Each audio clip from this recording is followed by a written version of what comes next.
Right everyone, this is a slightly different list. We're using one of the Christmas Imperial Knight lists that came out. So this one means that I can bring some AdMech friends with me. So a lot more models, and we're going to see if this equates to something that's slightly better for Leeds tournament. We have Canis obviously leading the whole army, just because why wouldn't you, because he's amazing, he's really OP still. We've got two of the Armiger Warglaves, Helverin, who basically have their auto cannons, very good for anti-air, good just because you get 8 shots at strength high, it's like 9 I think it is, and 3 damage each, so always reliable. I'm bringing the Knight Paladin. You've got to pretend that gun isn't the autocannon, but isn't the machine gun version, whatever it is, the auto cannon I think it's called, with the D6 plus 3 shots. We have 3 of the Warglaves, so good for melter range and good for a bit of close-up combat. Well, I'm not sure I've really ever killed much from melee with these, but we'll see. We have 2 units of what are they called, Chris? Skitarii Rangers. Skitarii Rangers. We've got 2 of those boys. That's that one with everything. With the lot. And then we have the, what are these ones? Skitarii Vanguard. Skitarii Vanguard, you see. I'm learning all of this at the moment. And we've got a Dominus Priest, right? Yep, Tech Priest Dominus. Tech Priest Dominus, so do a bit of repairing and all of this kind of good stuff. So we'll talk it through as we go, but there's a few new strats, a few different things I can do with this army, which should make it quite interesting and a little bit different. There is one more model you're missing. Oh, and I'm missing a Calidus Assassin, which we'll go and grab and put out on the table. So we're trying out the Alderi, getting ready for Leeds, so a lot of stuff is, it's not quite there yet. We're putting paint and trying to hurry and work out what I actually need to paint. But starting off, we got 2 units of 5 Warp Spiders. We are taking the Power Blade Array just because Tentax twin linked in combat seems fun. We have 2 units of Warp Spiders. We got the double chainsaw thing for more twin linked, which should be fun. We have 2 Warwalkers. They both have a Bright Lance and Scatter Laser. We then have 2 Wave Serpents with Bright Lance and Shuriken Cannons. We have 2 units of Rangers to move when Tom moves a bit close. We have a Autarch who has the Dragon Gun and the Spear, which should be good. We have Asaman in a big unit of 10 Dire Avengers. Baharoth in a unit of 5 Swooping Hawks. We have a unit of 10 Howling Banshees. And then finally we got Fugan, and we got 2 units of 5 Fire Dragons, the only thing that's going to be any good against Tom's army. And that's going to be 2,000 points to the Alderi for the Aspect host. Right everyone, this is a bit of a Road to Leeds video. We are trying to keep it quite simple because we're trying to focus on the game and learn as we go. Both playing different lists, we're both trying to win the game and learn a little bit about how to play with tournament terrain on a tournament mission pack. So today we are playing swift actions, which means you can advance with battle line and perform actions and other such fun things, and also terraform, which means the first person to land on an objective and do the terraform action for the turn earns 2 points for each of those that they've terraformed that turn until the end of the game. So it's really important to get to the midfield, perform those actions, and control and score consistent points until the end of the game. So let's see how it goes. I'm going to leave you now with the setup. We'll have a little bit of listen to the music. This can be a very different video from normal. Let us know what you think. But for our little tournament preps, for some of the videos, we're just going to release these very quick. Let you have a look at the time-lapse video, come back and tell you what happened in the turns and a bit of a summary about what we've learned about our army lists. Alright, enjoy yourselves.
Right, Chris, end of battle round 1. Yeah. Aggressive play. Yeah. You pushed everything up. Hopefully you saw this on the time lapse, but basically everything came up and had pinned me right in across my whole front line. I think I may have played too aggressively, to be honest. Yeah. So, well, I mean, Canis got down to 5 wounds. Yeah. He's now back up to 8. And you've lost both your walkers and one of your tank things, whatever they're called, one of these things. Wave serpents. Wave I serpents. also lost both units of scorpions. I think they've done their job. Yeah, and you still have one of these units slightly left with, what's his name? Fugan. And who's this character here? He's my Autark, who also has a... These are horrible. Thing. So basically, that Fugan unit took Canis down. Well, Fugan on his own took 10 wounds. 12 wounds off Canis. Got him down to 10. Yeah. Then I rolled some good saves on some other stuff. You put a lot of shots into him, but he's still there with 8 wounds remaining now because he recovered 3.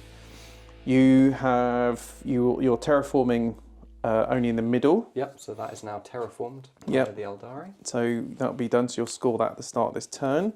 Yep. And then you scored for establishing a locus in the mid-board as well. I believe from there. Yeah, I am sabotaging in the back corner with the Calidus just over here. And that's it for my scoring. Didn't score anything that round. I'm hoping we'll get 6 by the end of my book. Chris can come over. He's got unbelievable movement. Yes. And try and take me out. So that's turn 1. I think if we go into battle turn 2, it's going to be about Chris surviving, because his stuff has got a good punch, but it's a bit last chin. Just a little bit. But let's see how this goes. I think it was the right play to go aggressive, because it could have, if Canis had gone, I think I would have been in more trouble. But I think at the end of this turn we'll see. Well, I'm hoping I've kept bringing it down. Yep. So I'm hoping to be able to take out Canis and at least one other little knight this turn. Yeah, which would be some good points. But let's get on with turn 2. We'll go back to the time lapse and see where we are at the end.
All right then, Chris. So end of battle round 2. Yeah. Significant losses. I'd say I'm pretty much both. So I'm down to the Big Knight, and a couple of armatures. Well, Chris is resorting because we just did some quick thinking about what would happen next. So I've got 2 of the guys with the autocannons, Big Knight. Still got all of my Adeptus Mechanicus guys, bar a couple, and I've lost my Calidus Assassin. Yeah. Chris has the Skitter Jump guys, left their Warp Spiders, a Wave Serpent, and Assaman, and these guys here. Yeah. And that's it, right? Oh no, and the I've got some Rangers. Rangers at the back and the Swooping Hawks. And the Swooping Hawks, which are going to come up at the end of my turn. But points-wise, Chris is significantly ahead, 51 to 17. Yeah, I've got 3 objective terraforms. So he's blocked you off from getting to them. Yeah, so he's going to be going 6 points extra on top. We worked out, I think on his next go, you can wipe out. Well, we believe like this unit would go. Yeah, with pistols. Yeah. And everything. This unit's Warp Spider is going to go over here and sabotage for 6 points. We drew that. I've still got Mark for Death, so my Swooping Hawks that pop up will drop down 6 away, throw grenades, then shoot everything with lethals into the little one. Yeah. And I'll use a battle focus to make it so you can't overwatch, but you could still shoot with the big guy. I could still shoot the big guy, but I don't think, even though, so this would be turn 3. Yeah. I would have to move up and then hold those positions, which I'd get 4, 8. So let's say I wipe them, I'd get 12 points for the next, but probably only for 2 turns, which would give me 24. Yeah. So it's not enough to catch you up. And you need to get all the secondaries as well. well. Yeah, and everything else. So I think at this point, I know it's only 2 turns, but I think that's enough to know that if the Alderi go first, it's a good idea to close people in. I think one thing you could have done as well to help is your Calidus. As soon as you dropped her on your home objective, I knew I could just wait for you to deploy and then put all my infiltrators down to block you in. That wasn't bad, and I could have probably kept more in reserve. I think if I'd put a couple of units in reserve, you wouldn't have probably been as comfortable pushing everything up, because then I could have brought stuff in behind and caused more problems, which is what I normally do. I do normally keep a couple of the Warglaive guys who are good at melee back, just to be able to bring them in. So I think I need to maintain that. I do like the AdMech though. I think they've got those re-rolling ones to hit and wounds from knights nearby, and then your big knight being able to re-roll all ones and saving that extra re-roll for something else is nice. It's good. I think it's not bad. I think it's definitely worth another game against a different army. And similarly for you, like I think once we play the guys, you know, trying against Death Guard and the Blood Angels and stuff like that, it's going to be interesting. Yeah, I'm not so worried about Blood Angels, but it's fine. I don't know. I don't know. I think it's going to be interesting. I think Knight's got some options. I think there's definite stuff like, had I gone first, that could have flipped that round as well. I definitely played to the line. I wanted Canis to be up there and involved because he normally gets stuck. Yeah. But you know, he was pretty much done at. I mean, I did get lucky with. Yeah, I mean, he took a lot of damage into him. And in fairness, one thing you could have done, I think, to really help your army get out is if you just deployed your Calidus infiltrating forward just behind here. Yeah, that would have prevented you being able to I couldn't deploy, that means all your stuff here could then have gone out and actually fought stuff. And if I charged her, she fights first. Yeah, and I think that's the key. I think that really is key, that I need to learn with the infiltrator on her and how to use that. And that's what we've said often about, you know, Will's misuse of scouts and what we need to improve. Chuck them in the middle of the open and on an objective and hope for the best. Yeah. So there you go, guys. I know it's a bit of a short one. We've got people away, and obviously we're in a different living room today shooting up, but we just thought we'd talk through what we've picked for the armies and how it all works. So anyway, I hope you enjoyed it, and we'll catch you in the next one. All right, cheers.